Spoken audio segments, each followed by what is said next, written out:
அத்தியாயம் 40. டிமன் வாள் மற்றும் போலி நெக்ரோமேஞ்சர். தென்கொரியாவில் சிறந்ததாக கருதப்பட்ட சங்கம் புனித சங்கம். புனித சங்கம் ஏராளமான உயர்மட்ட வேட்டைக்காரர்களைக் கொண்டிருப்பதற்காக பெயர் பெற்றது. இது அவர்களுக்கென ஒரு பிம்பத்தை உருவாக்கியது. இந்த உயர்மட்ட வேட்டைக்காரர்களில் ஜடாயு கவனிக்காமல் இருக்க முடியாது. ஜடாயு ஒரு ஏரேங் வேட்டைக்காரர். அவருடைய பின்னணி விதிவிலக்கானது. அவர் சேக்ரட் கில்டின் கில்ட் மாஸ்டரின் ஒரே மகன். ஆனால் அது மட்டுமல்ல, அவர் ஹண்டர் அகாடமியில் 4வது தலைமுறையின் தங்க ஏசான சிறந்த மாணவராக பட்டம் பெற்றார். அவர் ரேடன் கண்டத்திற்கு கூட சென்று வந்தார். அங்கு ஒரு சில வேட்டைக்காரர்கள் மட்டுமே துணிந்து நுழைந்தனர். ரேடன் கண்டத்தில் அவர் எப்படி இருந்தார்? தெய்வத்தை பின்பற்றும் ஒரே வரிசையான புனித ஆணையிடமிருந்து அவர் முறையான நைட்ஹுட் பட்டத்தை பெற்றார். இந்த காரணிகள் அனைத்தும் பின்னி பிணைந்து ஜடாயு அவரது தற்போதைய நிலைக்கு விரைவாக தள்ளியது. நாட்டின் மிகவும் பிரபலமான வேட்டைக்காரர் யார் என்று ஒருவர் கேட்டால் ஜடாயு பெயர் முதலில் குறிப்பிடப்படும்.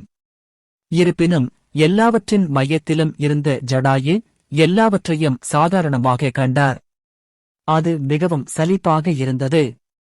இப்போதும் கூட அவரைச் சுற்றியுள்ள உரையாடல்கள் சாதாரணமானவை.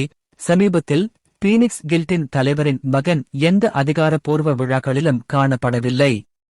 ஒரு கில்ட் நிர்வாகிகளின் கூட்டம். அது ஒரு முக்கியமான கூட்டம் அல்ல, அதனால் கில்ட் மாஸ்டர், அவரது தந்தை, கலந்து கொள்ளவில்லை. மாறாக ஜடாயு கலந்து கொண்டார். ஆனால் கூட்டம் மிகவும் மந்தமாக இருந்ததால் அவருக்கு கொட்டாவி விடுவது போல் இருந்தது. தகவல் ஆதாரங்களின்படி தலைவரின் மகன் சகன் நிலவரையே கைப்பற்ற முயன்று தோல்வியடைந்தார். அது சலிப்பாக இருந்தது. அவர்களுக்கு கீழே இருந்த பீனிக்ஸ் கில்டை ஏன் கவனிக்க வேண்டும்? குறிப்பாக நிலவரை வெற்றிக்கான அவர்களின் முயற்சிகளில் ஒன்று தோல்வியடைந்தபோது. ஜடாயுவுக்கு அது பிடிக்கவில்லை. ஆனால் வெளிப்புறமாக அவர் ஒரு கவனமுள்ள நடத்தையை காட்டினார். நிச்சயமாக அவரது மனம் முற்றிலும் வேறு எங்கோ இருந்தது. அகாடமியில் வாழ்க்கை மிகவும் வேடிக்கையாக இருந்தது. அவர் நெருங்கிய நண்பர்களுடன் கவலையற்ற நேரங்களை கழித்தார். மேலும் அகாடமி பயிற்றுனர்கள் அவரை நன்றாக நடத்தினர். மற்றும் சரித்திரனை தினமும் அடித்து துன்புறுத்துவார். அப்படி செய்வது அவனுக்கு மிகவும் மகிழ்ச்சியாக இருந்தது. பவர் கிறிஸ்டல் இல்லாமல் ஒருவர் உயிர் பிழைக்க முயற்சிப்பதை பார்ப்பது மிகவும் அபத்தமானது, வேடிக்கையாக இருந்தது. அவர் வேதனையில் அவதிப்படுவதை பார்த்து, ஒருமுறை கை கால் உடைந்து போவதை பார்த்து ரசித்தான். நிச்சயமாக அவருக்கு எந்த குற்ற உணர்வும் இல்லை. நடைபாதையில் ஒரு எறும்பை தற்செயலாக மிதித்ததற்காக நீங்கள் குற்ற உணர்ச்சியுடன் இருப்பீர்களா? அது மாதிரிதான் ஜடாயுவை பொறுத்தவரை சரித்திரன் தெருவில் குப்பை கொட்டும் எறும்புகளைப் போல அப்படியே இருந்தார். இப்போதெல்லாம் அவன் என்ன செய்தானோன்னு எனக்கு புரியல. சமீப காலமாக தனது சலிப்பை தணிக்க அவர் அவ்வப்போது மக்களை நிலவரைகளில் கொன்று வந்தார். ஆனால் அது கூட சோர்வடையச் செய்து கொண்டிருந்தது. நான் புதிதாக ஏதாவது செய்ய வேண்டும். அவர் சிறிது காலம் கில்ட் வேலை, நிலவரை வெற்றிகள் மற்றும் பல்வேறு வெளிப்புற நடவடிக்கைகளில் மும்முரமாக இருந்தார். எனவே அவர் சரித்திரனை மறந்துவிட்டார். ஆனால் அவர் அதைப் பற்றி மீண்டும் யோசித்த தருணத்தில் அவரை கண்டுபிடிப்பது எளிதாக இருக்கும். ஏனென்றால் வேட்டைக்காரர் உலகம் சக முன்னாள் மாணவர்களால் நிரம்பியிருந்தது. ஒரே ஒரு தொலைபேசி அழைப்பின் மூலம் சரித்திரன் இருப்பை பற்றி அவர் எளிதாக கண்டுபிடிக்க முடியும். ஆனால் இப்போதைக்கு நான் கூட்டத்தில் கவனம் செலுத்த வேண்டும். சந்திப்பு இன்னும் தொடர்ந்து கொண்டிருந்தது. ஜடாயு தனது எண்ணங்களிலிருந்து கவனத்தை விலக்கி மீண்டும் விவாதத்தின் மீது கவனத்தை செலுத்தினாள். பீனிக்ஸ் கில்டின் நிர்வாகியின் கூற்றுப்படி தோல்வியுற்ற நிலவரை வெற்றியில் சுக்குபஸ் மற்றும் இன்குபி இருந்தனர். என்ன? அவன் இவ்வளவு அற்பமான உயிரினங்களை எதிர்கொண்டானா? ஜடாயு கோபத்தில் முகபாவனை முறுக்கியது. அவரது முகபாவனை இருந்தபோதிலும் கூட்டம் தொடர்ந்தது. பிரச்சனை சக்யூபஸ். ஒரே ஒருவன்தான் இருக்கிறான், ஆனால் அது நிலவரையின் எஜமானன் என்று நாங்கள் சந்தேகிக்கிறோம். பேச்சாளர் சிறிது நேரம் நிறுத்தினார். ஒரு டம்ளர் தண்ணீர் குடித்த பிறகு அவர்கள் கடுமையான முகபாவத்துடன் தொடர்ந்தனர். எஸ் ரேங்க் என மதிப்பிடப்பட்டுள்ளது. எஸ் ரேங்க் அனைவரும் அதிர்ச்சியடைந்தனர். மிகப்படுத்தி சொல்ற மாதிரி இருக்கு. தலைவரின் மகன் உயிருடன் திரும்பி வந்தான் என்று அவர்கள் உன்கிட்ட சொல்லவில்லையா? பீனிக்ஸில் தங்கள் தவறை மறைக்கப் பொய் சொல்கிறது. ஒரு ரேங்க் அசுரன் இருந்திருந்தால் நமக்கு எதுவும் தெரியாமல் இருந்திருக்காது. அரசாங்கத்தைப் பற்றி என்ன? ஒவ்வொரு குரலும் ஒரு தர அசுரனின் இருப்பை மறுத்து குரல் கொடுத்தன. ஒரு தர அசுரன். ஜடாயு சிறிது நேரம் ஆர்வமாக உணர்ந்தார். ரேடன் கண்டத்தைப் பொறுத்தவரை அது நடைமுறையில் 6 நட்சத்திர இருப்பு. இருப்பினும் அது வரிசையில் படித்தவர்களுக்குத் தெரியாதா? உண்மையில் 5 நட்சத்திர தரத்தை விட உயர்ந்த உயிரினங்கள் அரிதாகவே இருந்தன. நிச்சயமாக கடந்த காலத்தில் ரேடன் கண்டத்தில் 6 நட்சத்திர தரத்திற்கு சமமான தரவரிசை போன்ற நிகழ்வுகள் பதிவு செய்யப்பட்டன. 7 நட்சத்திர தரம் வரை பேரழிவுகள் பற்றிய பதிவுகள் கூட இருந்தன, ஆனால் அவை பண்டைய நிகழ்வுகள். இருப்பினும் பேய் உலகின் நிலங்கள் வேறுபட்டிருக்கலாம். ஆனால் அவ்வளவுதான் ரேடன் கண்டத்தின் கதைகள். இது பூமியில் தர அசுரர்கள் தோன்றுவது அரிதான நிகழ்வாகும். இல்லை, துல்லியமாகச் சொன்னால் அது தரவரிசை அல்ல, இது தரவரிசைக்கு நெருக்கமான தரவரிசையாக மதிப்பிடப்பட்டது. ஆனால் அது ஏற்படுத்திய மிகப்பெரிய தாக்கம் மற்றும் சேதம் காரணமாக அதை வெறும் தரவரிசை என்று கருதுவது போதுமானதாக இல்லை. எனவே அதற்கு தரவரிசை வழங்கப்பட்டது. ஆனால் இப்போது ஒரு தர அசுரன் தோன்றுகிறானா? அது உண்மையாக இருந்தால் அந்த நிலவரைக்குள் நுழைந்தவர்கள் இறந்திருக்க வேண்டும். இருப்பினும் கதைகளின்படி அனைவரும் உயிருடன் வெளியே வந்ததாக கூறினர். இந்த விஷயம் முற்றிலும் அபத்தம். விரைவில் ஜடாயம் ஆர்வம் குறைந்தது. உண்மையான தர அசுரன் ஒரு பேரழிவு. வரிசையில் பதிவுகளைப் படித்த அவருக்கு இது பற்றி தெரியாதா? ஒரு அசுரன் கூட ஒரு சிறிய தேசத்தை முடக்கிவிடும். அத்தகைய ஒரு உயிரினத்திற்காக யாராவது ஏன் வேட்டையாடுபவர்களை விட்டுவிடுவார்கள்? பீனிக்ஸ் கில்ட்டின் நடவடிக்கைகள் தங்கள் தவறை மறைக்க ஒரு மக்கள் தொடர்பு தந்திரம் என்று ஜடாயு நினைத்தார். நிச்சயமாக படிப்படியாக அதிக சக்தி வாய்ந்த அரக்கர்களும் நிலவரைகளும் தோன்றின. எனவே எதிர்காலத்தில் அப்படி எதுவும் இருக்காது என்று அவரால் உத்தரவாதம் அளிக்க முடியவில்லை. ஆனால் குறைந்தபட்சம் இந்த கட்டத்தில் அப்படி எதுவும் இல்லை என்பதில் அவர் உறுதியாக இருந்தார். சரி, ஒரு ரேங்க் அசுரன் உங்கள் அண்டை வீட்டு நாய் மட்டுமல்ல. கேட்பதற்கு அதிகமாக எதுவும் இல்லை. ஜடாயும் உடனடியாக தனது ஸ்மார்ட் போனை எடுத்து தனது செய்திகளை பார்த்தார். யார் இது? தனுஷ் என்ற ஒருவரிடமிருந்து ஒரு செய்தி வந்தது. தனுஷ் தனது முன்னாள் அகாடமி வகுப்புத் தோழர் என்பதை ஜடாயு நினைவு கூர்ந்தார். அவர்கள் வகுப்புத் தோழர்களாக இருந்த போதிலும் அவர் ஜடாயு விட தாழ்ந்தவர். அதிகாரத்தில் இருப்பவர்களைப் புகழ்ந்து அவர்கள் மீது மேன்மை பாராட்டுபவர் அவர். சரித்திரனை துன்புறுத்திக் கொண்டே ஜடாயுவை அவரை புகழ்ந்து பேசிக் கொண்டிருந்தவர்தான் அவரை என்று அவர் எளிதில் நினைவு கூர்ந்தார். யோசித்து பாருங்கள், அவர் இப்போது அவேக்கர் மையத்தில் மந்திர சக்தி சோதனைகளை நடத்துவதாக கேள்விப்பட்டார். இந்த நாட்களில் அவர் தனது பிம்பத்தை நன்றாக கையாண்டார். ஆனாலும் அவரைச் சுற்றி தேவையற்ற பூச்சிகள் கூட சலசலத்தன. தனுசு இடமிருந்து வந்த செய்தியை நீக்கலாமா என்று ஜடாயு யோசித்தார். ஆனால் இறுதியில் அதை எப்படியும் சரிபார்க்க முடிவு செய்தார். இந்த ஆள். அந்தச் செய்தியில் சரித்திரன் பற்றிய ஏதோ ஒன்று இருந்தது.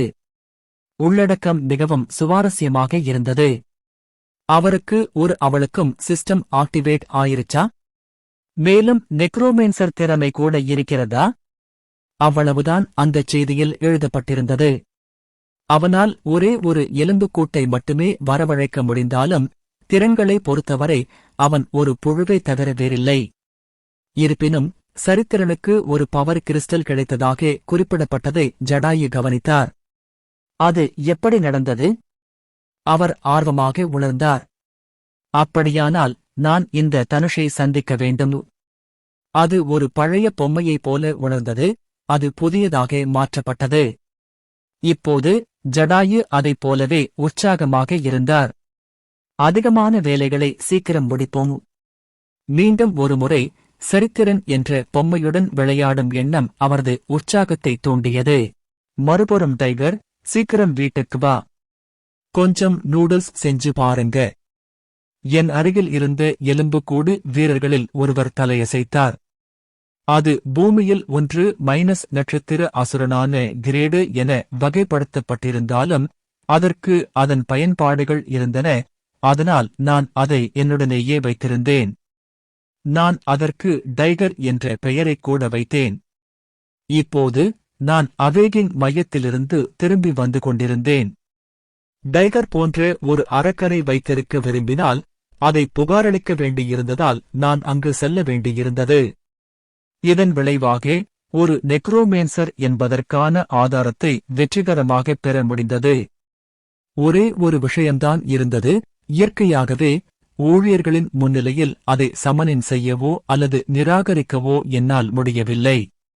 இருப்பினும் டைகர் எப்போதும் நான் சொல்வதை நன்றாகக் கேட்டதால் அதை நான் அழைக்கப்பட்ட உயிரினம் என்று மறுப்பது சற்று தெளிவற்றதாக இருந்தது. இது என் ஸ்மார்ட் போனிலிருந்து வந்தது, அதனால் அது நான் அழைக்கப்பட்ட உயிரினம். இறுதியில் நான் ஒரு போலி மந்திரவாதியாக மாறி டைகரை வீட்டிற்கு அழைத்துச் செல்ல அதிகாரப்பூர்வ அனுமதியை பெற்றேன். என் ஸ்மார்ட்போன் அலாரம் மீண்டும் அடித்தது. யோசித்துப் பாருங்கள், அதுவும் முன்பே வெடித்துவிட்டது. அது என்னவாக இருக்கும்? உள்ளடக்கத்தைச் சரிபார்த்தபோது அது ஒன்றும் பெரிய விஷயமாக இல்லை. யாரோ ஒருவர் நிலவறைக்குள் அத்துமீறி நுழைந்ததும் நான் அதை வெற்றிகரமாக தடுத்தேன். எதிர்பார்த்தபடி எடிசா தன் வேலையை சிறப்பாகச் செய்கிறாள். இருப்பினும் சரித்திரனுக்கு எரிச்சல் ஊட்டியது. ஏன் நிலவரைக்கு சலசம் பண்றதுக்கு கோத்தா அப்பம் பெத்து போட்டு இருக்காங்கடா, எனக்குன்னு வருவீங்களாடா? சரித்திரன் மனதில் புலம்பிக் கொண்டிருந்தான். என் அருகில் இருந்த டைகர் என் வார்த்தைகளுக்கு உடன்படும் வகையில் தலையசைத்தார். அப்போஸ்தலன் எடிசா எஜமானருக்கு அஞ்சலி செலுத்த ஒரு நிழலை வழங்க விரும்புகிறார். நிழலா? அது என்ன? எந்த விளக்கமும் இல்லை. பொதுவாக மக்களுக்குத் தெரிந்த ஒன்றல்ல. ஒரு சிறிய ஆச்சரியம், ஆனால் அது கடந்து போனது. பலிபீடத்தின் உயரம் மிகவும் குறைவாக இருப்பதால் நிழலை வழங்குவது சாத்தியமில்லை. தயவுசெய்து பலிபீடத்தை மேம்படுத்தவும். அந்த டார்ன் பீடத்தின் தாழ்வான நிலை நிறைய பிரச்சனைகளை ஏற்படுத்துவதாகத் தெரிகிறது. என்னால் பலிபீடத்தை மேம்படுத்தக்கூட முடியவில்லை, அதனால் நான் செய்யக்கூடியதெல்லாம் வருத்தப்படுவதுதான். இது அர்த்தமற்றதாக்கிவிடாதா? மிகவும் வருத்தமாக உணரும்போது வெற்றிகரமாக நிலவரையை பாதுகாத்தது. அனைத்து துணை அதிகாரிகளும் தங்கள் நிலைகளை வெற்றிகரமாக நிறைவேற்றினர். கூடுதல் வெகுமதியாக தற்போதைய சலுகைக்கான நேரம் குறைக்கப்படுகிறது. தற்போதைய பிரசாதத்தில் அரக்கன் வாள் அடங்கும். நீங்கள் உடனடியாக அரக்கன் வாளைப் பெறலாம். நீங்கள் அரக்கன் வாளைப் பெற விரும்புகிறீர்களா? நான் இப்போது அதைப் பெற முடிவு செய்தால் பல நாட்கள் காத்திருப்பதற்கு பதிலாக உடனடியாக அரக்கன் வாளைப் பெற முடியும் என்று ஒரு எச்சரிக்கை தோன்றியது. இதுதான். நான் வெளியில் இருந்ததால் உடனே அதைப் பெற முடியவில்லை என்பது உண்மைதான். ரேகர், சீக்கிரம் வீட்டுக்குப் போகலாம். நான் உனக்கு ஒரு அருமையான விஷயத்தைக் காட்டுகிறேன். அத்தியாயம் 41. திமன் வாள் சரித்திரனுக்கு கிடைத்துவிட்டது. நான் வீட்டிற்கு வந்தவுடன் மீண்டும் என் ஸ்மார்ட் போனை எடுத்தேன். நீங்கள் அரக்கன் வாளை பெற விரும்புகிறீர்களா? நான் அதைப் பெற விரும்புகிறேனா என்று கேட்ட எச்சரிக்கைக்கு பதிலளிக்கும் விதமாக தயங்காமல் அதைப் பெறுவதற்கான விருப்பத்தை அழுத்தினேன். அந்த நேரத்தில் ஸ்மார்ட் போனிலிருந்து கரும்புகை எழுந்தது. இது என்ன? ஏன் இப்படி இருக்கு? டைகர் வரவழைக்கப்பட்ட போது தீவிர ஒளி பரவியதிலிருந்து முற்றிலும் மாறுபட்ட ஒரு நிகழ்வு இருந்தது. வீடு முழுவதும் கருமையான புகையால் சூழப்பட்டிருந்தது. கூரை விளக்கு கண் சிமிட்டியது, விரைவில் அணைந்து எல்லாவற்றையும் இருளில் ஆழ்த்தியது. அமைதி இறங்கியது. அதிர்ஷ்டவசமாக அந்த மௌனம் நீண்ட காலம் நீடிக்கவில்லை. மின்சாரம் திரும்ப வந்தது. அறை விளக்கு மீண்டும் எரிந்தது. வீடு முழுவதும் சூழ்ந்திருந்த இருண்ட புகை படிப்படியாக குறைந்தது. திடீர் நிகழ்வால் ஒரு தற்காலிக குழப்பம். விரைவில் அறையின் உட்புறம் அதன் அசல் நிலைக்கு திரும்பியது. ஒரே மாற்றம், இப்போது ஸ்மார்ட் போனின் மேல் ஒரு பெரிய கருப்பு வாள் இருப்பதுதான். இது அரக்கன் வாளா? முதல் பார்வையில் அது சாதாரண வாளிலிருந்து வித்தியாசமாக தெரிந்தது. பேய் வாளின் தோற்றம் கத்தியிலிருந்து கைப்பிடி வரை முற்றிலும் கருப்பாக இருந்தது. அது இருளைப் போலவே ஒரு குளிர் உணர்வை தூண்டியது. வாளின் கைப்பிடியில் எலும்பு போன்ற துண்டுகள் ஒன்றாக ஒட்டிக் கொண்டிருந்தன. அது ஒரு பயங்கரமான தோற்றத்தை கொடுத்தது. அது வெறும் தோற்றம் மட்டுமல்ல. மேஜிக் உணர்திறன் பண்புக்கு நன்றி. அரக்கன் வாளைச் சுற்றி மானா ஏற்ற இரக்கத்துடன் இருந்தது. இல்லாத தடை செய்யப்பட்ட நிறுவனங்கள் சுற்றியுள்ள மானாவை விரட்டுவது போல் உணர்ந்தேன். உண்மையில் அது இருள் மற்றும் மரணத்தால் ஆன ஒரு வாள். எதுவும் தெரியாதவர்கள் கூட ஒரு பார்வையில் அது ஒரு சாதாரண வாள் அல்ல என்று நினைக்க முடியும். அது ஒரு அச்சுறுத்தும் ஒளியை வெளிப்படுத்தியது. நான் இதை பயன்படுத்தலாமா? பிரச்சனை என்னவென்றால், அரக்கன் வாளின் ஒளி மிகவும் அச்சுறுத்தலாக இருந்தது. அதை நான் பயன்படுத்தலாமா வேண்டாமா என்று எனக்கு தயக்கமாக இருந்தது. அரக்கன் வாள் பற்றிய மக்களின் கருத்து ஒன்றுதான். இலக்குக்கு சக்தி வாய்ந்த பலத்தை அளிக்குமானால் அவர்களை சிதைக்கும் ஒரு கலைப்பொருள். நான் ரேடன் கண்டத்தில் இருந்தபோது சில பதிவுகளை பார்த்திருந்தேன். ஆனால் பேய் வாளை நேரில் பார்த்தது எனக்கு முதல் முறை. எனவே எடிசா அரக்கன் வாளை பலியாக கொடுத்தபோது ஒரு சிறிய எதிர்பார்ப்பு இருந்தது. இருப்பினும் இப்போது நான் உண்மையில் அரக்கன் வாளை பார்த்ததால் சந்தேகங்கள் ஏற்படுவது தவிர்க்க முடியாததாகிவிட்டது. அந்த தோற்றம் மட்டும் ஆபத்தானதாக தோன்றியது. மேலும் அரக்கன் வாள் உமிழும் அச்சுறுத்தும் ஒளி, அதை பிடிக்க பலர் துணிய மாட்டார்கள் என்று தோன்றியது. இதன் அசுர ஒளியை கருத்தில் கொண்டு இதை எடுக்க அனுமதிக்கப்படுமா என்று நான் யோசித்தேன். ஒருவேளை ஆவணங்களில் பதிவு செய்யப்பட்ட வழக்குகளைப் போலவே இது தவறாக போகக்கூடும். ஆனால் விரைவில் நான் தலையை ஆட்டினேன். இதுபோன்ற பலவீனமான எண்ணங்களை ஒதுக்கித் தள்ளுவோம். என் குறிக்கோள் வலிமையடைவதுதான். இந்த உலகம் ஒருபோதும் பலவீனமானவர்களுக்கு ஒரு சூடான இடமாக இருக்காது. இதுவரை நான் இது போன்ற சூழ்நிலைகளை நேரடியாக அனுபவித்ததில்லையா? ஒரு காலத்தில் நான் வலிமைக்காக மிகவும் ஆசைப்பட்டேன். என் ஆன்மாவையே ஒரு பேய்க்கு விற்றுவிட்டேன். ஆனால் இப்போது அதிகாரத்தை பெற்று, அந்தஸ்து சாளரத்தை பெற்று, ஒரு பண்பை பெற்ற பிறகு என் மனம் நிரம்பியது. இது போதாதென்று. இப்போது எனக்கு ஒரு நிலை சாளரம் மட்டுமே இருந்தது. ஒரே ஒரு பண்பு மட்டுமே இருந்தது. நான் இன்னும் பலம் பெற வேண்டியிருந்தது. தனுஷ் போன்ற என் அகாடமி வகுப்பு தோழர்களை பார்த்தாலே அது தெரிந்தது. அவருக்கு கீழ்நடுத்தர தரங்கள் இருந்தன. ஆனால் இப்போது அவர் விழிப்புணர்வு மையத்தில் பணிபுரிகிறார். அதிர்ஷ்டவசமாக பொது வேலை செய்யும் போது அவர் என்னை கவனிக்கவில்லை. ஆனால் அது எந்த நேரத்திலும் மாறலாம். அவன் அப்படி முடிவு செய்தால் நான் முன்னேறிச் செல்வதற்கான பாதையை அவன் எளிதாக தடுத்துவிட முடியும். அந்த அளவுக்கு இல்லாவிட்டாலும் அவர் ஒரு தடையாக இருக்கலாம். இதற்கு நேர்மாறாக எனது தற்போதைய சுயத்திற்கு எந்த சக்தியும் இல்லை. பலவீனமானவர்களின் குரல்கள் ஒரு அமைதியான கர்ஜனையைத் தவிர வேறில்லை. நான் ஒரு தேர்வு செய்தேன். மேலும் இந்த அரக்கன் வாள் எடிசாவால் பலியாக வழங்கப்பட்டது.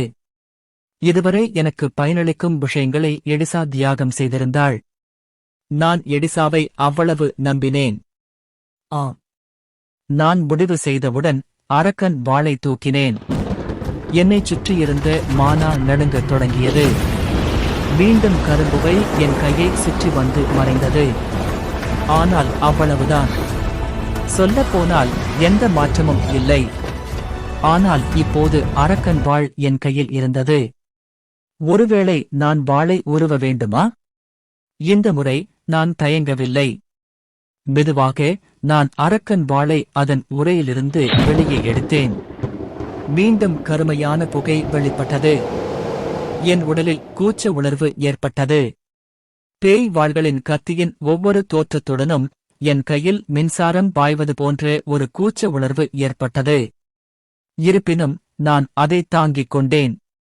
திடீரென்று சிஸ்டத்திலிருந்து அறிவிப்பு வந்தது. பேய் வாழ் பயனர்களின் ஆன்மாவில் தலையிட முயற்சிக்கிறது. பயனர்களின் ஆன்மா நிலவரையில் பிணைக்கப்பட்டுள்ளது. அரக்கன் வாள்களின் ஆன்மா குறுக்கீடு தோல்வியடைகிறது. ஆன்மாவா? பிணைக்கிறதா? அதன் அர்த்தம் என்ன?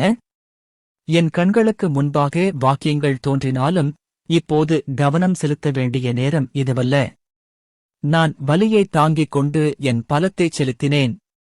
அரக்கன் வாளை அதன் உரையிலிருந்து வெளியே எடுக்க முயற்சித்தேன். விரைவில் முழுமையாக வரையப்பட்டு அரக்கன் வாள் தன்னை வெளிப்படுத்தியது.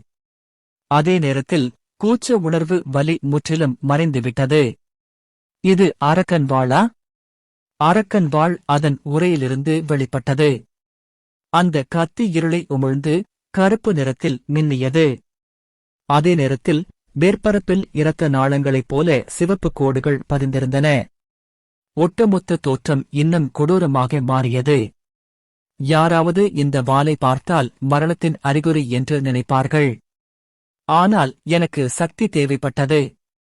அதனால்தான் நான் பேய் வாளை பிடித்து வெளியே எடுத்தேன்.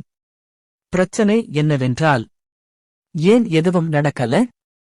ஆரம்பத்தில் பேய் வாளால் நான் உணர்ந்த அபசகுனமான ஒளி மறைந்துவிட்டது. நான் பேய் வாளை மீண்டும் உரைக்குள் வைத்து மீண்டும் வெளியே இழுக்க முயற்சித்தாலும் எதுவும் மாறவில்லை. எனக்கு முன்பிருந்த வலி தெரியவில்லை. இது என்ன? யோசித்துக் கொண்டிருக்கும்போது என் கண்களுக்கு முன்பாக ஒரு புதிய எச்சரிக்கை தோன்றியது. நீங்கள் அரக்கன் வாளின் உண்மையான உரிமையாளராகிவிட்டீர்கள். அரக்கன் வாளின் ஆன்மா பயனர்களின் ஆன்மாவுடன் பிணைக்கப்பட்டுள்ளது. காரணகாரியத்தை சரிசெய்தல். சிலவற்றைத் தவிர பெரும்பாலான பேய் வாழ் பண்புகளை சீல் செய்தல். திடீரென்று நான் அரக்கன் வாளின் உண்மையான உரிமையாளராகிவிட்டேன் என்று ஒரு எச்சரிக்கை வந்தது. இப்போது யோசித்துப் பார்க்கும்போது அரக்கன் வாள் என் ஆன்மாவில் தலையிட முயன்றது, ஆனால் தோல்வியடைந்தது என்று முன்பு கூறிய செய்தி எனக்கு நினைவிருக்கிறது. அதுதான் காரணமா இருக்க முடியுமா? எச்சரிக்கையை உறுதி செய்து உடனடியாக சிஸ்டத்தை அழைத்தேன்.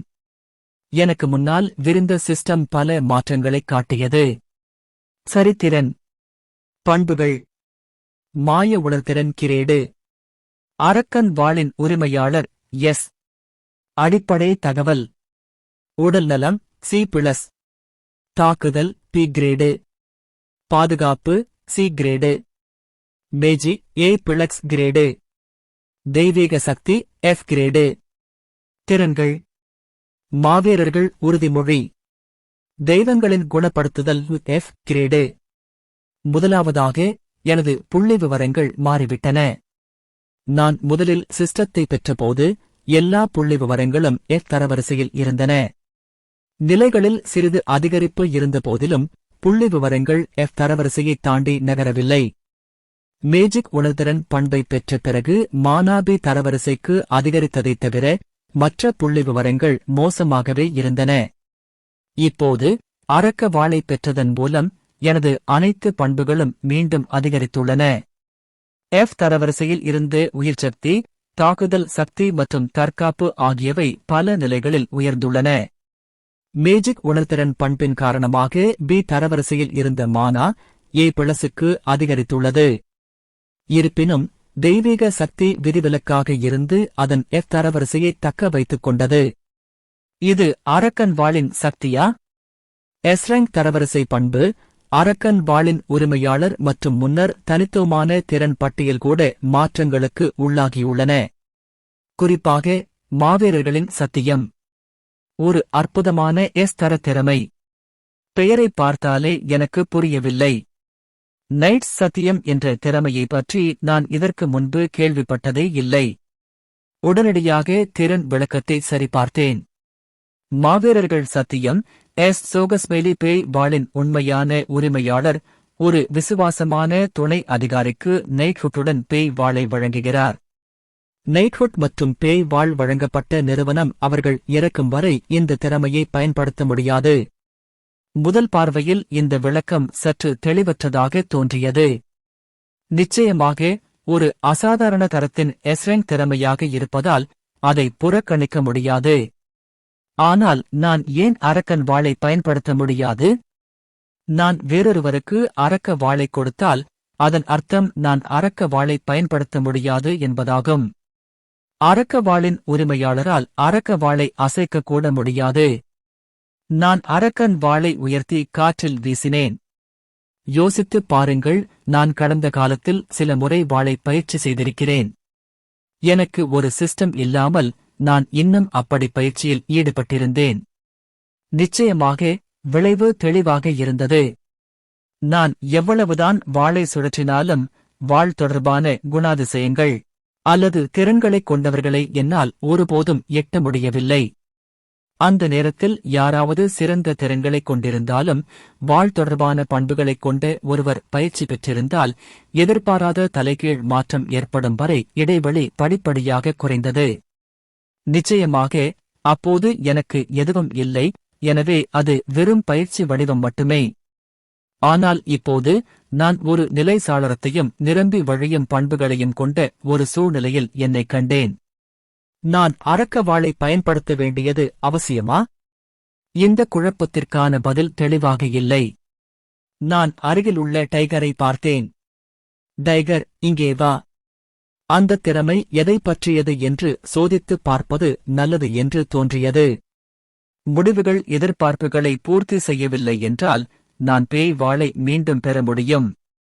திறன் விளக்கம்: அரக்கன் வாள் மற்றும் நைட்ஹுட் வழங்கப்பட்ட நிறுவனம் அவர்களின் மறைவு வரை மட்டுமே திறமையை பயன்படுத்த முடியும் என்று குறிப்பிட்டிருந்தாலும் அது பின்னர் பரிசீலிக்கப்பட வேண்டிய ஒன்று. நான் அசையாமல் நின்ற டைகர் பக்கம் திரும்பி திறமையை செயல்படுத்தினேன். மாவீரர்கள் சத்தியம். அதே நேரத்தில் நான் பேய் வாளை டைகர் இடம் ஒப்படைத்தேன். ஒரு வார்த்தை கூட பேசாமல் எலும்பு கூட கையில் ஒரு எலும்பு மட்டுமே எஞ்சியிருந்த பேய் வாளை பிடிக்கத் தொடங்கியது. அதே நேரத்தில் கருமையான புகை தோன்றி டைகரின் உடல் முழுவதும் சூழ்ந்தது. முதலில் வெள்ளையாக இருந்த டைகரின் எலும்புகள் படிப்படியாக கருமையாக மாறியது. வலியால் உடல் முழுவதும் சுழன்று கொண்டிருந்த டைகர் சத்தம் எழுப்பியது. எவ்வளவு நேரம் கடந்துவிட்டது? ஒரு காலத்தில் வெண்மையான எலும்பு போய்விட்டது. முற்றிலும் கருப்பாக மாறிய எலும்பு மட்டுமே எஞ்சியிருந்தது. டைகர் உருமாற்றத்துடன் ஒரே நேரத்தில் அசுரன் எலும்புக்கூடு சோல்ஜர் அரக்கன் வாளின் உரிமையாளரிடமிருந்து மாவீரர்களின் சத்தியத்தை பெற்றுள்ளார். வாழ்த்துகள். எலும்புக்கூடு சோல்ஜர் ஒரு தனித்துவமான அசுரனாக பரிணமித்துள்ளார். தனித்துவமான அசுரன் எலும்புக்கூடு கருப்பு நைட் டைகர். டைகர் பரிணமித்ததை குறிக்கும் ஒரு அறிவிப்பு தோன்றியது. ஒரு நட்சத்திரத்தைக் கொண்டிருந்த எலும்புக்கூடு சோல்ஜர் 4 நட்சத்திரங்களைக் கொண்ட ஒரு எலும்புக்கூடு கருப்பு நைட்டாக பரிணமித்திருந்தது. அரக்கன் வாளை பிடித்திருக்கும் கருப்பு எலும்புக்கூடு. அது வேறு யாருமல்ல, என் நிலவரை அசுரன், மாவீரன் டைகர். அத்தியாயம் 42. துரதிருஷ்டவசமான இணைப்பு மீண்டும் தோன்றுகிறது. ரேடான் கண்டத்தின் புனித வரிசை. ஆணைக்குழுவின் கார்டினல் ஆரேல் பிரதான ஆசாரியர்களை நிலத்தடிக்கு அழைத்துச் சென்றார். அவர்கள் ஒவ்வொருவராக படிக்கட்டுகளில் இறங்கும்போது இருள் ஒவ்வொருவரையும் பார்க்க முடியாதாக்கியது. எங்கிருந்தோ வந்து ஒரு குளிர்ச்சியான உணர்வு காற்றை மூடிக்கொண்டு நடுங்க வைத்தது. மரணத்தின் மௌனம் ஒரு கனமான சுமையைப் போல கீழே இறங்கியது. இந்த உணர்வு சிறிது காலம் நீடித்தது. ஒரு வார்த்தை கூட பேசாமல் அனைவரும் படிக்கட்டுகளில் இறங்கிச் சென்றதால் அது ஒரு அமைதியான இறங்குதலாக இருந்தது. அவர்கள் வந்தடைந்த நிலத்தடி பாதையின் முடிவில் ஒரு பெரிய இரும்பு கதவு நின்றது. வாயிலுக்கு முன்னால் ஒன்றுடன் ஒன்று இணைக்கப்பட்ட இரும்பு புட்டுகள், இரும்பு அடுக்குகளால் ஆனவை. அது சந்தேகத்திற்கு இடமின்றி அசாதாரணமான இடமாக இருந்தது. வாயிலுக்கு முன்னால் விசாரணையாளர்கள் காவல் காத்துக் கொண்டிருந்தனர். நீங்க வந்துட்டீங்களா, கார்டினல்? அவர்கள் தலையசைத்தபோது ஆரல் மெதுவாக கையை உயர்த்தினார். நீங்க எப்பவும் கஷ்டப்பட்டு உழைச்சீங்க. வாழ்த்து பரிமாற்றத்திற்குப் பிறகு விசாரணையாளர்கள் தீவிரமாக நகரத் தொடங்கினர். கார்டினல், இப்போது நாம் இரும்பு கேட்டை திறப்போம். விசாரணை அதிகாரிகளின் வார்த்தைகளைக் கேட்டு ஆரலுக்குப் பின்னால் இருந்து ஒரு பிரதான துறவி கத்தினார். எல்லோரும் தெய்வீக சக்தியை பெற்றுக்கொள்ளுங்கள். பலவீனமாக இருந்தால் மரணம் அடைவீர்கள். தெய்வத்தின் அருளால் நாம் அச்சமின்றி முன்னேறுவோம். மங்கலான இடத்தில் ஒரு பலவீனமான வெளிச்சம் வெடித்து ஒரு சூடான உணர்வை தந்தது. ஆனால் அந்த அரவணைப்பு குறுகிய காலமே நீடித்தது. விசாரணை அதிகாரிகள் இரும்புக் கேட்டின் முத்திரைகளை படிப்படியாக திறந்து கொண்டிருந்தனர். முதல் பூட்டு விடுவிக்கப்பட்டது. தெரியாத ஒலிகள் பயங்கரமான அமைதியை கலைக்கத் தொடங்கின. இரண்டாவது பூட்டு விடுவிக்கப்பட்டது. ஈரத்தின் ஒரு சாயலுடன் அழுகிய வாசனை நாசியை துளைத்தது. மூன்றாவது பூட்டு விடுவிக்கப்பட்டது. இந்த இடத்தில் இடம் இல்லாததை நினைவூட்டி நேரம் நின்றுவிட்டது போல் உணர்ந்தேன். நான்காவது பூட்டு விடுவிக்கப்பட்டது. மரணத்தின் வாசனை அப்படியே இருந்தது. ஏதோ ஒரு காரணத்தினால் தனிமையும் உதவியற்ற தன்மையும் உள்ளே நுழைந்து இருளில் இருந்து நம்பிக்கையை திருடிச் சென்றது. இறுதியாக கடைசி பூட்டு விடுவிக்கப்பட்டதும் பிரமாண்டமான இரும்பு கேட் மெதுவாக திறந்தது. இருள் மட்டுமே இருந்தது. அதே நேரத்தில் இது மரணம். வாழ்க்கையின் வாசனை முற்றிலுமாக மறைந்து மரணத்தின் அரவணைப்பில் நுழைவது போன்ற உணர்வு மட்டுமே முழு உடலையும் விழித்தெழச் செய்தது. எல்லோரும் உங்கள் இதயங்களை இயக்க செய்யுங்கள். கிராண்ட் வைஸ் கார்டினல் ஆரல் தனது சுருக்கமான அறிவுரையை தொடர்ந்தார். விரைவில் அனைவரும் இரும்பு வாயிலை கடந்து செல்லத் தொடங்கினர். உட்புறம் ஒரே மாதிரியாக இருந்தது. கற்கள் போன்ற வடிவிலான பல்வேறு பொருட்கள் அடுக்கி வைக்கப்பட்டிருந்தன. பழக்கமான துறவிகளுக்கு அவர்கள் பதற்றத்துடன் நடந்து எச்சிலை விழுங்கிக் கொண்டிருந்தனர். அதே நேரத்தில் புதியவர்கள் ஆர்வத்துடன் சுற்றி பார்த்து முன்னேறினர். இதுவே ஆணையில் மிகவும் பலத்த பாதுகாப்புடன் இருந்த இடமாகும். ஒரு காலத்தில் கண்டத்தை அச்சுறுத்திய உயிரினங்கள் சீல் வைக்கப்பட்டு கண்காணிக்கப்பட்ட இடம் அது. கற்களைப் போல தெரிந்த அனைத்து பொருட்களும் சீல் வைக்கும் கற்களாக இருந்தன. ஒன்று உடைந்தாலும் விளைவுகள் கணிசமாக இருக்கும். எனவே அவற்றை நிர்வகிப்பதில் ஆணை பெரும் முயற்சி எடுத்தது. அடைக்கும் கற்களை கடந்து சென்ற பிறகு மற்றொரு இரும்பு வாயில் தோன்றியது. முன்பு போலல்லாமல் இந்த இரும்பு வாயிலின் அளவு அவ்வளவு பெரியதாக இல்லை. ஆரேலை பின்தொடர்ந்து துறவிகள் நெருங்கி வந்து கேட்டை திறக்கத் தொடங்கினர். கேட் ஒரு சத்தத்துடன் திறந்தது. உள்ளே எதிர்பாராத நிறுவனங்கள் இருந்தன. அதை பார்த்து எல்லோருக்கும் மூச்சுத் திணறல் ஏற்பட்டது. அவர்களை முதன்முறையாக பார்த்த துறவிகள் அதிர்ச்சியடைந்தது போல் அசையாமல் நின்றார். மற்றொரு இரும்பு வாயிலுக்குள் எலும்புக்கூடுகள் இருந்தன. சாதாரண எலும்புக்கூடுகள் மட்டுமல்ல. மூலையில் டெத் நைட்ஸ் இருந்தனர். அதிர்ஷ்டவசமாக டெத் நைட்ஸைச் சுற்றி ஏராளமான சங்கிலிகள் கட்டப்பட்டிருந்தன. மரணத்தைக் கொண்டுவரும் ஒரு மாவீரன். டெத் நைட்ஸ் ஏன் இங்கே இருந்தார்கள்? ஒரு கணம் வாய் திறந்த ஆரல் பேசினார். இந்த உயிரினம் டெத் நைட் பதிவு செய்யப்பட்டபடி 7வது நட்சத்திர உயிரினமான எம்ப்ரஸ் ஆப் டார்க்னஸ் சில்லஸ்ட்ராவுக்கு முன்பே தோன்றியது. டெத் நைட் என்ற பெயர் அனைவருக்கும் தெரிந்திருந்தது. தொலைதூரத்தில் திடீரென தோன்றி கண்டத்தையே மிதித்த ஒரு மிகப் பழமையான உயிரினம். அந்த நேரத்தில் ஆணைக்கோ அல்லது நாடுகளுக்கோ இப்போது இருக்கும் அதிகாரம் இல்லை. அவர்களால் எந்த எதிர்வினையும் செய்ய முடியவில்லை. எனவே ஒரு டெத் நைட் ஒரு முழு ராஜ்யத்தையும் அழித்ததன் பயங்கரமான விளைவுக்கு வழிவகுத்தது. நிச்சயமாக அவர்கள் அனைவரையும் ஒன்றிணைப்பதன் மூலம் அதை முத்திரையிட்டனர். அது தெளிவாக அப்படி பதிவு செய்யப்பட்டிருந்தது. ஆனால் இப்போது அதை பாருங்கள். அது நிச்சயமாக ஒரு மூடிய தோற்றம் அல்ல. ஆரல் தொடர்ந்து பேசினார். ஏனென்றால் இது எங்கள் ஆர்டர்கள் இலக்கை அணுகுவதற்கான ஒரு வழியாகும். ஆணை அதிக அதிகாரத்தை பெறுவதற்கு இது ஒரு அவசியமான பரிசோதனை என்று அவர் வாதிட்டார். அதனால்தான் அவர்கள் டெத் நைட்டின் முத்திரையை அவிழ்த்துவிட்டார்கள். அவற்றை மூடுவது மட்டும் போதாது, ஆணை அவற்றை நிர்வகிக்கிறது. ஒரு வெளிநபருக்கு ஆரேலின் வார்த்தைகள் ஐடோயிசத்தின் சித்தாந்தத்திற்கு நெருக்கமாக தெரிந்தன. இருப்பினும் அவரைச் சுற்றி இருந்த விசாரணை அதிகாரிகள் யாரும் அசையவில்லை. இந்த இடத்தைப் பற்றி அறிந்திருந்த துறவிகளும் கூட எந்த கவலையும் காட்டாமல் சாதாரணமாக தலையசைத்தனர். இன்று முதல் முறையாக இங்கு வந்த துறவிகளுக்கு மட்டுமே ஒரு கணம் குழப்பமாக இருந்தது. அவர்களின் முகபாவங்கள் தங்களிடம் இருக்கக்கூடாத ஒன்றை பார்த்தது போல் தோன்றியது. ஆனால் ஆரல் ஒரு அலட்சியமான முகபாவத்துடன் தனது கடமைகளை தொடர்ந்தார். எல்லாவற்றிற்கும் மேலாக இன்று இங்கு கூடியிருக்கும் துறவிகள் சாதாரண துறவிகள் அல்ல, அவர்கள் சக்தி வாய்ந்த துறவிகளாக, விரைவில் பிரதான துறவிகளாக ஆகவிருந்தனர். அவர்கள் பிஷப்புகளைத் தாண்டி பேராயராக உயர்ந்து வருவார்கள் என்பதால் ஆரல் கவலைப்படவில்லை. தாழ்மையானவர்களே, தேவி உங்களை சரியான பாதையில் வழிநடத்தட்டும். அவளுடைய கருணையை போற்றுங்கள், அவளுடைய கனிவான புன்னகையை பாருங்கள், அவளுடைய கருணைக்கு நன்றியுடன் இருங்கள். ஆரேலின் கையிலிருந்து ஒரு பிரம்மாண்டமான ஒளி வெளிப்பட்டது.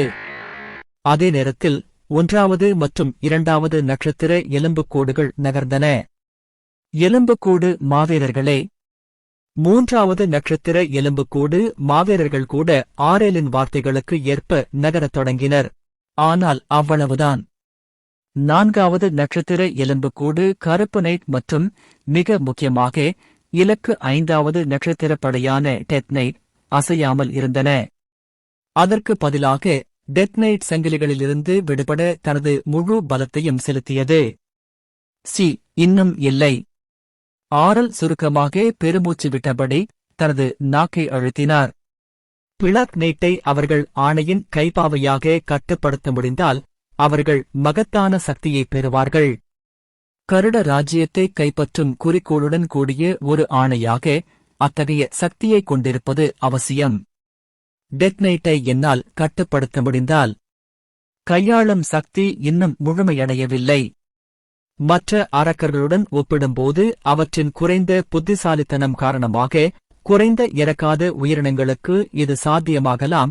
ஆனால் டெத் நைட் போன்ற ஒரு அதிகார மையத்தை கட்டுப்படுத்துவது தற்போது கிட்டத்தட்ட சாத்தியமற்றது. டெத் நைட்டில் அவர்கள் வெற்றி பெற்றால் போதும். அதுதான் படிப்படியாக மற்ற இனங்களின் அரக்கர்களுக்கு கட்டுப்பாட்டை விரிவுபடுத்துவதற்கான முதல் தொடக்கப் புள்ளியாக இருக்கும். அப்படி நடந்தால் அனைத்து நாடுகளும் இறுதியில் புனித செல்வாக்கின் கீழ் வரும். ஆனால் அது இன்னும் தொலைதூர கதையாகவே இருந்தது. இப்போது டெத் நைட் மட்டும் ஒரு சவாலாக இருந்தது. 4வது நட்சத்திரம் என்பது குறிப்பிடத் தேவையில்லை. மேலும் கட்டுப்படுத்த வேண்டிய நிறுவனங்களின் எண்ணிக்கை அதிகரித்ததால் ஸ்கெலிட்டன் நைட்ஸ் மீதான கட்டுப்பாடு நிலையற்றதாக உணர்ந்தேன். அவனை அழைத்து வா. ஆரேலின் கட்டளைப்படி அவருக்கு பின்னால் இருந்த 2 துறவிகள் ஒரு மனிதனை முன்னோக்கிக் கொண்டு வந்தனர். அந்த மனிதன் கட்டுப்படுத்தப்பட்ட நிலையில் இருந்தான். அச்சச்சோ! அவன் வாயை அடைத்துக் கொண்டு பேச முடியாமல் அந்த மனிதன் வலியால் துடித்தான். அவன் ஆர்டர்ஸ் பிரதேசத்திற்குள் நுழைந்த ஒரு வேட்டைக்காரன் என்பதால் நாங்கள் அவனை பிடித்தோம். ஒரு அட்வென்ச்சர் அல்ல, ஆனால் ஒரு வேட்டைக்காரர். வேறு வார்த்தைகளில் கூறுவதானால் அவர் ரேடன் கண்டத்தைச் சேர்ந்தவர் அல்ல, மாறாக மற்றொரு பரிமாணமான பூமியைச் சேர்ந்தவர். தொடங்கு. ஆரேலின் கட்டளைப்படி துறவிகள் வேட்டைக்காரனை டெத் நைட் அருகே அழைத்துச் சென்றனர். அதன் வரையறுக்கப்பட்ட நிலையில் கூட டெத் நைட் அதன் தலையை அசைக்க முடியும். அந்த மனிதன் நெருங்கி வந்தபோது டெத் நைட் அவனை தாக்கியது. அடைப்பு காரணமாக அந்த மனிதனால் கத்தக்கூட முடியவில்லை. டெத் நைட் தாக்கிய பகுதியில் இரத்தம் வழியத் தொடங்கியது. அந்த மனிதன் சிறிது நேரம் முணுமுணுத்தான், பின்னர் அமைதியாகிவிட்டான். அவன் இறந்துவிட்டான். ஆனால் டெத் நைட் ஏற்படுத்திய மரணம் வேறொரு உயிருக்கு வழிவகுத்தது. இறந்த மனிதன் விசித்திரமான சத்தங்களை எழுப்பி தன் இடத்திலிருந்து எழுந்தான். ஒரு பொதுவான டிமன். இதை பார்த்த ஆரல் முன்பு செய்தது போலவே மீண்டும் தனது நாக்கை அழுத்தினார். எப்போதாவது டெத் நைட்ஸின் கையால் மரணம் ஒரு சக்தி வாய்ந்த டிமன் பிறக்க வழிவகுக்கும். மிகவும் நம்பத்தகுந்த ஊகம் என்னவென்றால், ஒரு நபர் வலி மற்றும் வெறுப்பால் எவ்வளவு அதிகமாக அவதிப்படுகிறாரோ அவ்வளவு வலிமையான டிமன் மாறும். எப்படியிருந்தாலும் நாங்கள் அவரை தொடர்ந்து சித்திரவதை செய்து வருகிறோம். இருப்பினும் அந்த மனிதனுக்கு போதுமான வெறுப்பு இல்லாதது போல் தோன்றியது. அவன் ஒரு சாதாரண டிமன் ஆனான். ஒரு பேய் மூளைச்சலவை செய்யப்பட்டாலும் அது பயனற்றது. அருகில் இருந்த ஒரு விசாரணை அதிகாரி தனது வாளை உருவி முன்னாள் வேட்டைக்காரனை தாக்கினார். அவன் மீண்டும் டிமனாக மாறிவிட்டான். பூமியில் பிறந்த வேட்டைக்காரர்களைத் தொடர்ந்து தேடுவோம். அவர்களின் எண்ணிக்கை மிகக் குறைவு, ஆனால் அவர்கள் கண்டத்தில் உள்ள அட்வென்சர்களிடமிருந்து வேறுபட்ட சக்தியைக் கொண்டிருந்தனர். எனவே முன்பு பார்த்ததைப் போலல்லாமல் ஒரு தனித்துவமான டீமனை உருவாக்க அவர்கள் நம்பினர். இருப்பினும் அவர்களின் முயற்சிகள் தொடர்ந்து தோல்வியடைந்தன. நான் அவனை அப்போது திருப்பி அனுப்பியிருக்கக் கூடாது. ஆரெல் தனது பெயரை மறந்துவிட்டார். இருப்பினும் ஒரு துறவி ஆணைகளின் வேண்டுகோளின் பேரில் ஒரு வேட்டைக்காரனை பூமிக்கு திருப்பி அனுப்பிய கதை நன்கு அறியப்பட்டது. அவர் பூமியில் பிறந்தவர் என்றாலும் அவருக்கு எந்த சக்தியும் இல்லை. அட்வென்சர்களின் மிக குறைந்த இரும்பு தரவரிசையைப் போல அவர் பலவீனமானவர் என்று மதிப்பிடப்பட்டார். எனவே ஆணை அவருக்கு அதிக கவனம் செலுத்தவில்லை. அவர் ஆணைக்குழுவில் நீண்ட காலம் செலவிட்டதாலும் பலரை அறிந்ததாலும் அவரை விரட்டுவதில் எந்த அர்த்தமும் இல்லை. மேலும் அவருக்கு சக்தி இல்லாததால் அவர் ஒரு சோதனைப் பொருளாக ஓரளவு தெளிவற்றவராக இருந்தார். அதனால்தான் அவர்கள் அவரை பூமிக்கு திருப்பி அனுப்பினர். குறைந்தபட்சம் ஜடாயுவை ஒரு பரிசோதனையாக பயன்படுத்தியிருக்க வேண்டும். ஏதோ வருந்துவது போல் ஆரல் பெருமூச்சு விட்டான். ஜடாயி புனித வீரராக மாறிய ஒரே பூமிக்குரியவர். கிராண்ட் வைஸ் கார்டினல் ஆரேல் கூட அவரது பெயரை நினைவில் வைத்திருந்தார். இருப்பினும் அவருக்கு வேறு நோக்கம் இருப்பதாக கூறி அவரை ஒரு பரிசோதனையாக பயன்படுத்த ஆணை மறுத்துவிட்டது. அவர்கள் அவரை பூமிக்கு திருப்பி அனுப்பினர். அந்த நோக்கம் என்னவென்று அவருக்கு தெரியாது. ஒருவேளை தலைமை விசாரணை அதிகாரி அல்லது துறவி தலைவர் போன்ற உயர் அதிகாரிகளுக்கு மட்டுமே தெரிந்திருக்கலாம். சரி, இப்போது அதற்காக வருத்தப்பட வேண்டிய அவசியமில்லை. அது கடந்த காலத்தின் ஒரு விஷயம். எனவே தற்போதைய பிரச்சனையை தீர்ப்பதில் அவர் தனது முயற்சிகளை குவித்தார். மீண்டும் ஒருமுறை அவர் டெத் நைட்டை நோக்கி கையை உயர்த்தினார். மறுபுறத்தில் டைகர், இப்போ கொஞ்சம் நூடுல்ஸ் செய். கருப்பு நிறத்தில் ஒளிரும் எலும்புக்கூடு கருப்பு நைட்டான டைகர் தலையை ஆட்டினார். ஒரு காலத்தில் முதல் நட்சத்திர உயிரினமாக இருந்தவர் ஒரு நொடியில் 4வது நட்சத்திரமாக மாறிவிட்டார். சாராம்சத்தில் இது ஒருபி தர வேட்டைக்காரனை அடக்குவது போன்றது. நல்ல வேலை. டைகர் இடம் நூடுல்ஸ் சமைக்க ஆர்டர் செய்த பிறகு நான் என் ஸ்மார்ட் போனை பார்த்தேன். ஆம், எல்லாம் இந்த விளையாட்டுதான். அதன் காரணமாக நான் இந்த தற்போதைய நிலையில் இருந்தேன். இதை விளையாட்டு என்று அழைப்பது சற்று சங்கடமாக இருந்தாலும் வசதிக்காக அதை விளையாட்டு என்று குறிப்பிட்டேன். சொல்லப்போனால் நாம் விரைவில் நிலவரைகளை ஆராய்ந்து பணம் சம்பாதிக்க வேண்டும். முதலில் நான் திறன் புத்தகங்களை வாங்க திட்டமிட்டிருந்தேன். ஆனால் இப்போது எனக்கு டைகர் கிடைத்தது. அவர் எப்ஸ்டாராக இருந்தாலும் தெய்வங்களின் குணப்படுத்தும் திறன் எனக்கு இருந்தது. டைகர் மட்டும் இருந்தால் நிலவரை வெற்றி எளிதாக இருக்கும். இந்த அளவிலான எலும்புக்கூடுகளை கட்டுப்படுத்தும் திறனுடன் ஒரு கட்சியில் சேருவது எளிதாக இருக்கும். நான் அமைதியாக என் ஸ்மார்ட் போனை விரித்து பார்த்தேன். இதைவிட சிறந்த வழி இருக்கலாம் என்று உணர்ந்தேன். தற்போது எனது விளையாட்டு நிலவரை ரேடன் கண்டத்தில் அமைந்துள்ளது. இந்த முறை ஏடிசா எனக்கு ஒரு காணிக்கையை வழங்கியபோது வழங்கப்பட்ட பண்புகள் மற்றும் திறன்களுடன் கூடுதலாக நான் அரக்கன் வாளை பெற்றேன். எனக்கு வேறு பொருட்கள் கிடைக்குமா? டிமன் வாளை பெறுவது என்பது மற்ற பொருட்களைப் பெறுவதும் சாத்தியம் என்பதை குறிக்கிறது. தற்போது ரேடன் கண்டத்தில் பூமியை விட அதிக மானா உள்ளது. எனவே பல்வேறு மூலிகைகள், மருந்துகள் மற்றும் கலைப் பொருட்கள் அங்கு இருந்தன. இதன் காரணமாக ஒவ்வொரு கில்ட்டும் ரேடன் கண்டத்திற்கு சென்று பல்வேறு பொருட்களை பெறக்கூடிய கில்ட் உறுப்பினர்களுக்கு பயிற்சி அளித்து கல்வி கற்பித்தது. ஜடாயு அதற்கு ஒரு உதாரணம். ஆர்டரிடமிருந்து வழங்கப்பட்டு ஒரு புனித வாளை கூட வைத்திருந்தாலும் அவர் ஒரு ரேங்க் வேட்டைக்காரனை எளிதாக தோற்கடித்தார். கண்ட பொருட்களை பூமிக்கு தீவிரமாக கொண்டு வருவோம். நிச்சயமாக எல்லோரும் வலிமையாக வேண்டும் என்று நான் விரும்பவில்லை. குறைந்தபட்சம் ஆடம்பர பொருட்களை வெளியிடுவது கணிசமான வருமானத்தை தரும். பணம் மட்டுமல்ல, கண்ணுக்கு தெரியாத சக்தியும் பின்தொடரும். அது நடந்தால் யாரும் என்னை புறக்கணிக்க முடியாது. ஒரு காலத்தில் என்னை துன்புறுத்தியவர்கள் கூட என்னை பார்த்ததே தலை குனிய வேண்டியிருக்கும். அப்படி யோசித்துக் கொண்டிருக்கும்போது அவேகிங் மையத்தில் தனுஷ் முகபாவனை நினைவுக்கு வந்தது. எதிர்காலத்தில் எனது செயல்பாடுகள் அதிகரிக்கப் போகின்றன. இயற்கையாகவே எனது புகழ் எங்கும் பரவும். எனது தற்போதைய தோற்றம் தெரிய வந்தால் கடந்த கால எதிரிகள் என்னை தடுக்க மீண்டும் தோன்றுவார்கள். இல்லை, அது கிட்டத்தட்ட உறுதியாகிவிட்டது. எனக்கு தெரிந்தவர்கள் என்னை ஒருபோதும் அமைதியாக புறக்கணிக்க மாட்டார்கள். எதிர்காலத்தில் இதை நான் அதிகமாக பயன்படுத்த வேண்டும். நான் என் ஸ்மார்ட் போனை இறுக்கமாக பிடித்தேன். நிச்சயமாக என் இலக்குகளை நிறைவேற்ற எனக்கு உடனடி திட்டங்கள் எதுவும் இல்லை. இதற்கும் சக்தி தேவைப்பட்டது. அது இல்லாமல் என்னை நோக்கி விரைந்து வரும் எதிரிகளின் கூட்டத்தால் நான் கொல்லப்படுவேன்.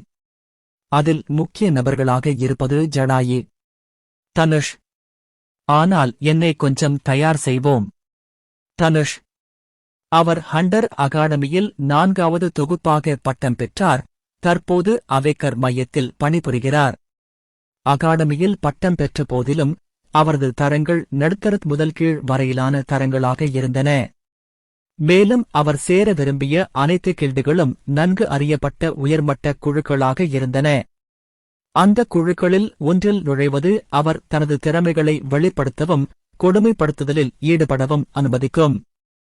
இருப்பினும் அந்த குழுக்களில் ஒரு வேட்டைக்காரனாக செயல்பட அவரது திறமைகள் மிகவும் குறைவாக இருந்தன.